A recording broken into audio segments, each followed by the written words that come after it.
63 సీట్లే వాళ్ళకి వచ్చింది. అత్యవసర దీంతో బయట ఉన్నారు. రాజశేఖర రెడ్డి గారికి అక్కడ కూడా బాగా పేరు ఉంది. రాజశేఖర రెడ్డి గారి పేరు కాంగ్రెస్ నాయకులు కూడా అక్కడ యథేచ్ఛగా వాడుకున్నారు మన ఎన్నికల్లో. క్షణంలో ఏకంగా అక్కడ పార్టీని పెట్టి 3 ఏళ్ళు నడిపారు కాబట్టి అక్కడికి వెళ్ళి దానికి ఏదో వేణీలకు చల్లనట్టం కొంచెం తన పలుకు కూడా ఉపయోగించి తిరిగితే రాహుల్ గాంధీ గారి ప్రధాని గారి ఏమైనా పనికొచ్చేదేమో తెలియదు. కానీ ఇక్కడ వచ్చి ఏం చేస్తారు? మరి ఎందుకు వచ్చారు? ఆమె లక్ష్యం రాహుల్ గాంధీ గారు చేయాలో ఇంకోటో కాదు, సిబిఎన్ చంద్రబాబు నాయుడు గారిని ఇక్కడ ముఖ్యమంత్రి చేయడం ఎట్లా అని ఉన్నట్టుంది. అది కూడా ఎందుకంటున్నామంటే ఇంతగా చంద్రబాబు నాయుడు ఏదైతే ఆయన టార్గెట్ పెట్టుకున్నారో ఆయనకున్న అన్ని అస్త్రాలను ప్రయోగించడంతో పాటు ఆఖరణ దీన్ని కూడా తీసుకొస్తే ఎంతో కొంత వైఎస్ఆర్ అభిమానుల ఓట్లు కానీ ఇంకోటి కానీ ఏదైనా చీల్చడానికి ఉపయోగపడతాయేమో.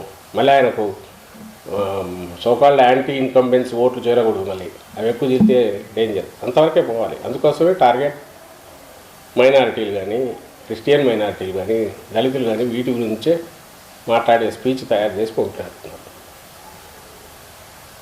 మొత్తం దాని మీదనే నడిచింది.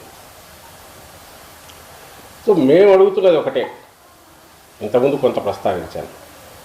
అసలు ఈ రాష్ట్రానికి ఎవరన్నా అన్యాయం చేసిన పార్టీ ఉందంటే చంద్రబాబు నాయుడుతో కుమ్మక్కాయ ఆ రోజు కాంగ్రెస్ పార్టీ చేసింది. దాంతోనే అన్యాయంగా ఆంధ్రప్రదేశ్ డివైడ్ అయింది.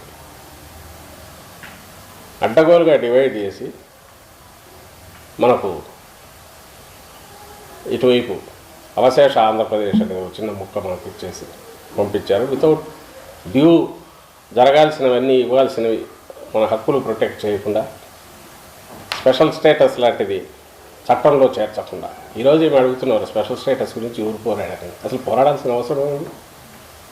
చీల్చిందే కాంగ్రెస్ పార్టీ. ఏ ప్లాట్ఫామ్ మీద మీరు నిలబడి స్టేజ్ మీద మీరు నిలబడి మాట్లాడినారో, సెన్లో మాట్లాడారో, ఈరోజు అధ్యక్ష పదవి తీసుకుంటూ ఆ పార్టీనే కదా మొత్తం అన్యాయం చేసింది. ఆ రోజు ఆ పార్టీ అక్కడ ఉన్నప్పుడు ఇదే చంద్రబాబు నాయుడు ఎండార్స్ చేశాక స్పెషల్ స్టేటస్ అనేది ఇవ్వాలనుకుంటే చట్టంలో ఎందుకు